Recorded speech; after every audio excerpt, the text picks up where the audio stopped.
Bonjour à tous, que le Seigneur nous bénisse ce matin et que sa grâce nous couvre encore. Nous continuons aujourd'hui dans notre enseignement, un enseignement spécial. Bien-aimés, vous savez que nous sommes dans un monde dans lequel il y a des adversaires, il y a aussi des ennemis.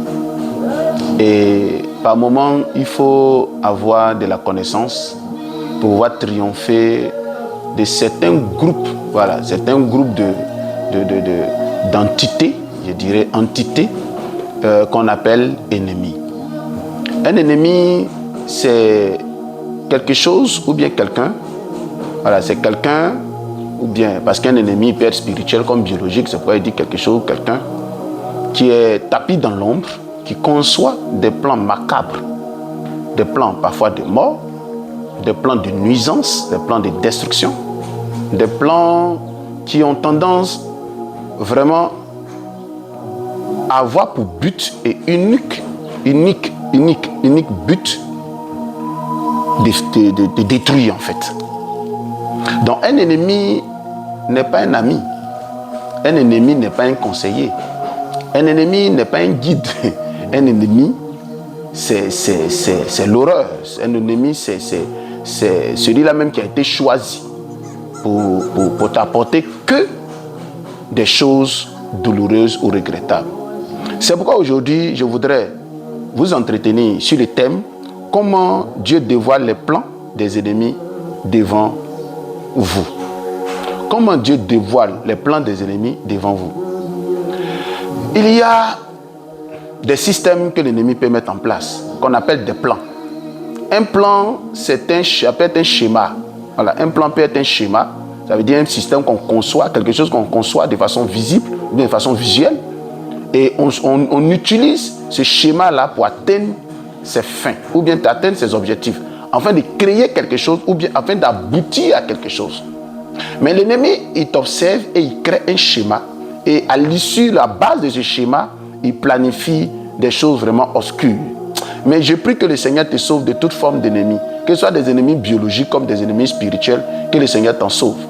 Nous voyons que dans la Bible, tous ceux qui nous ont précédés, nos patriarches, nos matriarches, nos aînés, nos doyens, tous ceux-là même qui ont vraiment rempli la Bible de cette histoire merveilleuse que nous lisons et que nous la prêchons, ceux qui se sont laissés guider et utilisés par Dieu sont des personnes vraiment qui ont eu parfois une vie complexe et compliquée à la fois.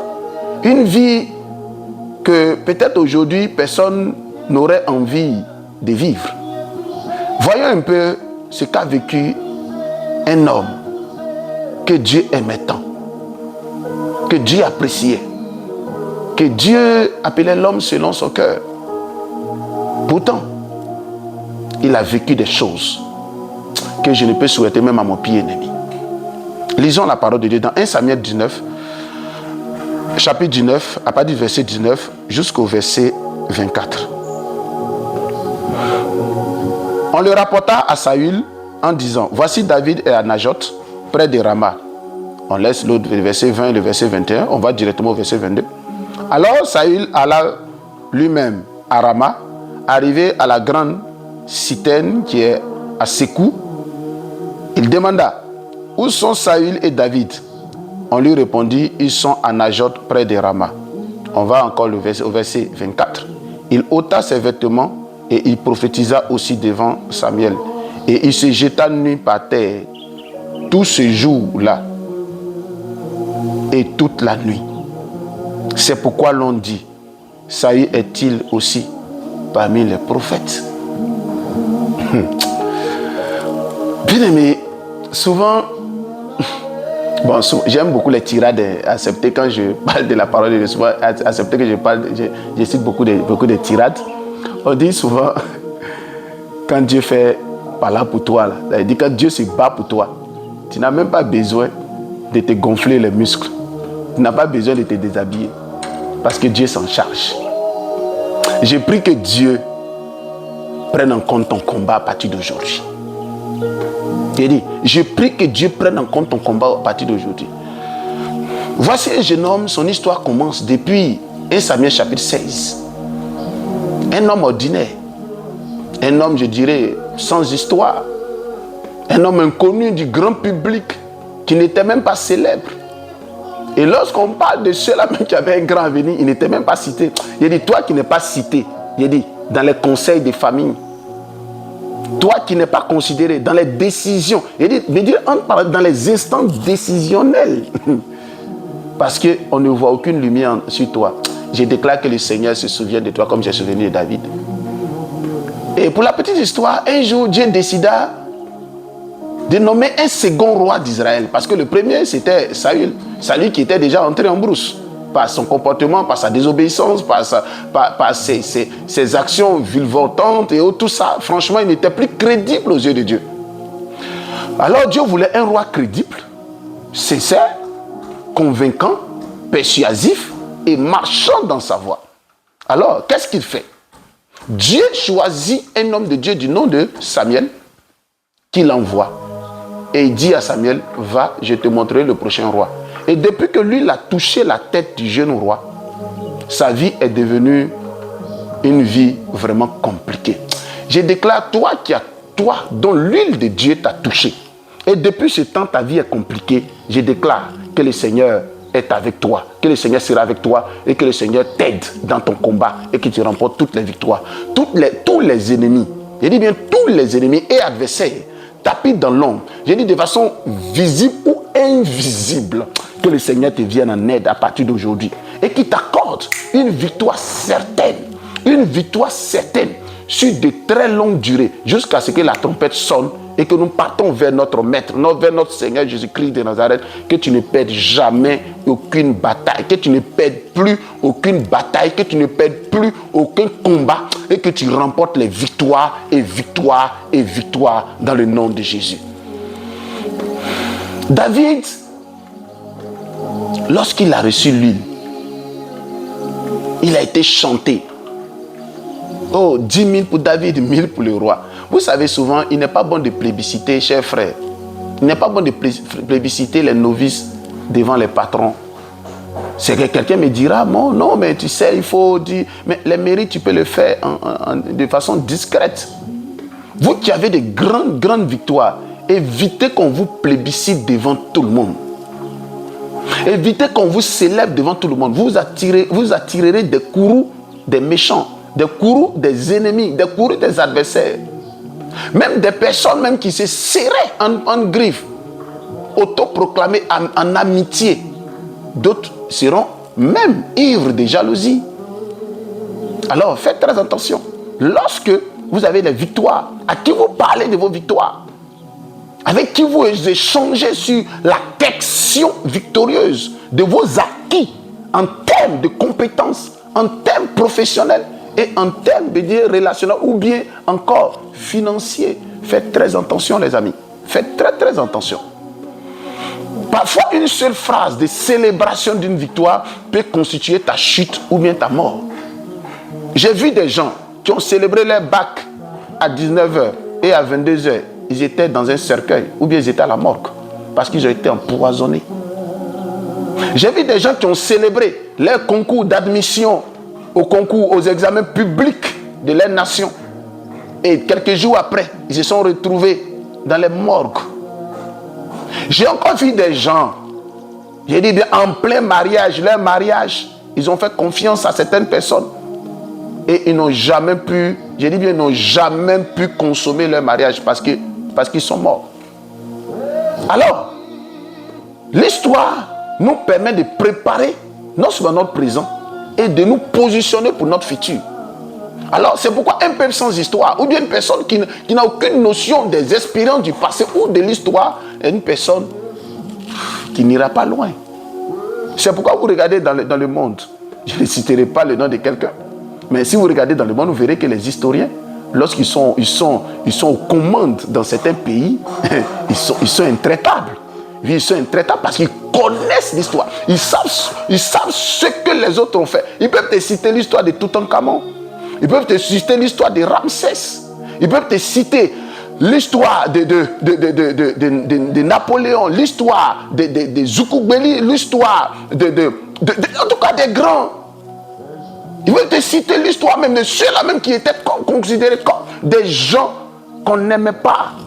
Mais ils peuvent te citer l'histoire. Et ils peuvent tirer de chaque histoire quelque chose de vital, quelque chose de révolutionnaire, quelque chose de puissant, quelque chose qui peut bouleverser une famille positivement, et une ville positivement, une région positivement, et même une nation. J'ai pris que Dieu bénisse les historiens. Et surtout les historiens de la Bible. Et vous verrez que quand vous avez une victoire, sachez que vos ennemis se multiplient encore. Quand il dit vous avez une victoire, ça veut dire une victoire. Quelque chose que vous avez obtenu à la suite de votre front. Après une bataille, après des études, vous décrochez un bon diplôme. Les gens viennent, j'ai fait ma soutenance. Oh, j'ai fini mon mémoire. J'ai fait ma soutenance. Ainsi, les gens viennent, ils mangent. Mais il y a des gens qui ont fini leur soutenance. Et le soir, ils se sont plus réveillés.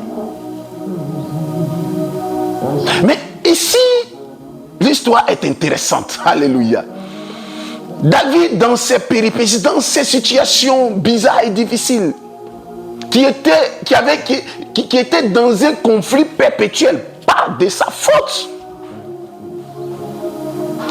À cause de ce qu'il a reçu l'onction et de ses victoires sur le terrain.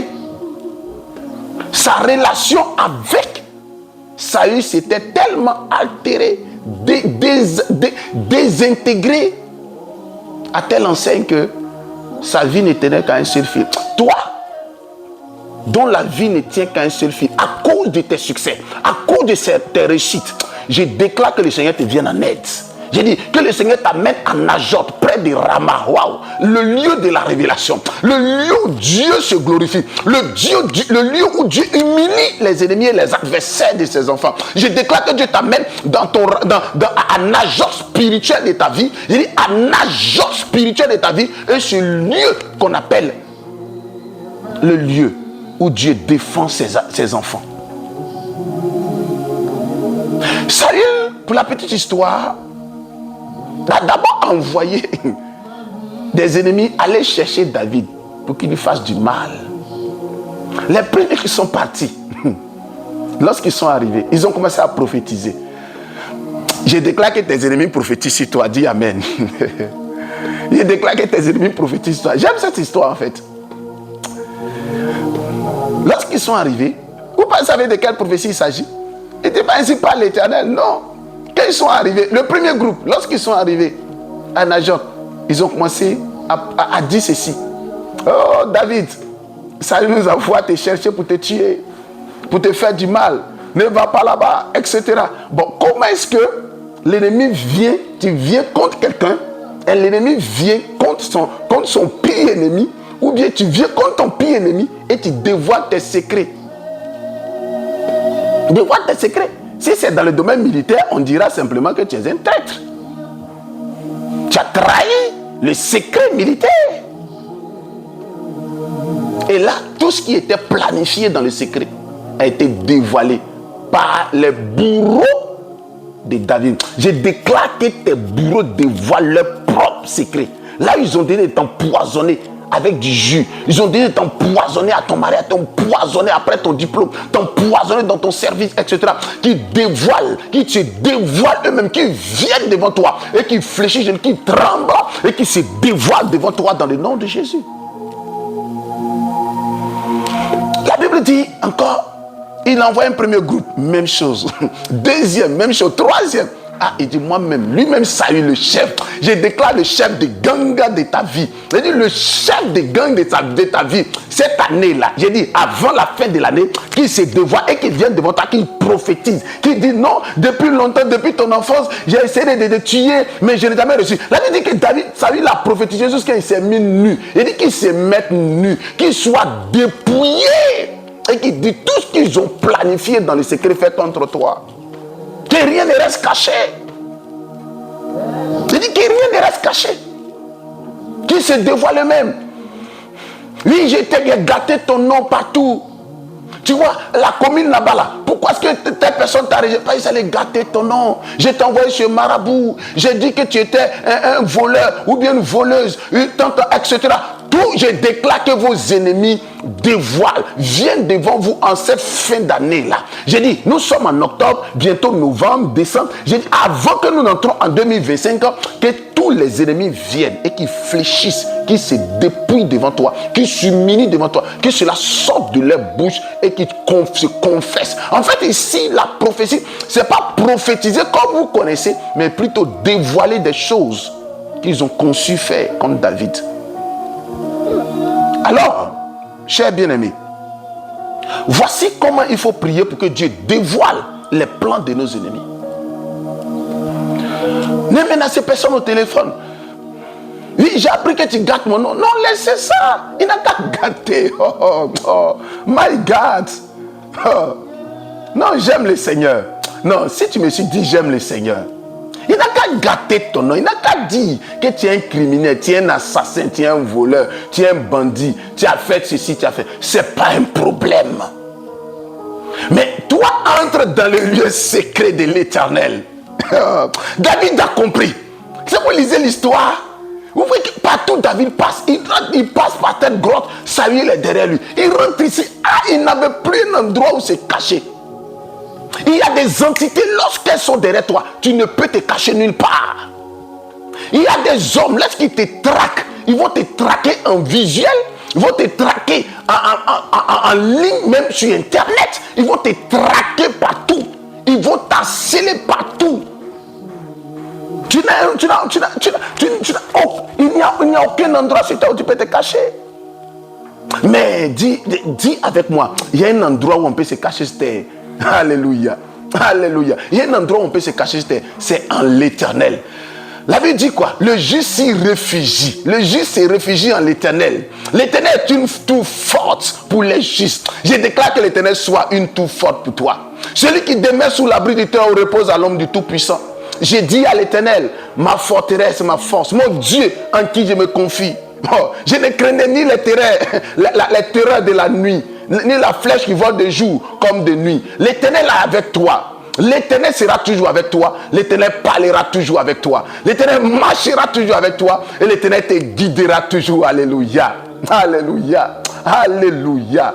Alléluia. Alléluia. Alléluia. J'aime ce passage. Saül est monté. Il est descendu. Il ne comprenait rien. David a tellement compris. Il dit, comme je ne peux me cacher nulle part, il me traquera. Alors, il y a un endroit où la présence de Dieu est redoutable. Mais si tu es où se trouve la présence de Dieu redoutable? Il dit, je te donne ce secret. La présence de Dieu redoutable sur la terre, c'est dans la prière. Alléluia. C'est dans la prière se trouve la présence redoutable de l'Éternel.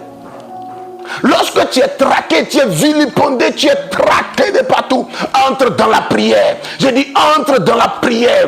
Prie des jours comme des nuits et ne lâche rien. Tu verras un jour, Dieu les saisira. Tu diras à l'Éternel, oh Dieu, saisis mes ennemis, là où ils sont de près comme de loin, et qu'ils se confessent de même, qu'ils parlent de même, que rien ne puisse les arrêter, et que véritablement ils viennent devant moi, et qu'ils fléchissent genoux devant moi. Dieu a cette capacité. Il l'a fait pour David. Il le fera aussi pour toi. Si tu crois, il le fera aussi pour toi. Alors ne cherche pas les solutions que proposent les hommes ici. Non, envoie-le au commissariat. Va faire ceci, va faire cela. Non. Prie le Seigneur. Il viendra se confesser lui-même. Et il sera humilié. Il sera ridiculisé. C'est pourquoi je déclare que le Seigneur humilie tous tes ennemis en cette fin d'année. Que le Seigneur rabaisse tes ennemis en cette fin d'année. Qu'ils viennent devant toi. Qu'ils viennent devant toi se confesser. Ceux qui ont préparé, ont prévu t'empoisonner. Ceux qui ont préparé, envoûter ton fauteuil dans ton service au bureau. Parce qu'ils veulent ton poste. Je dis que le Seigneur l'amène à se dévoiler. Ceux qui veulent t'arracher ton fiancé ou ta fiancée. Je dis que le Seigneur les amène à se dévoiler devant toi en cette fin d'année. Que le Seigneur t'accorde vraiment la grâce qu'il a mise sur David à Najot. Ta Najot, je dis ta ville de refuge, ce n'est pas un territoire, mais plutôt ta communion avec le Seigneur. Je prie que cette grâce s'attache à ta vie et que tous tes ennemis soient sous tes pieds en cette fin d'année, au nom de Jésus. Amen.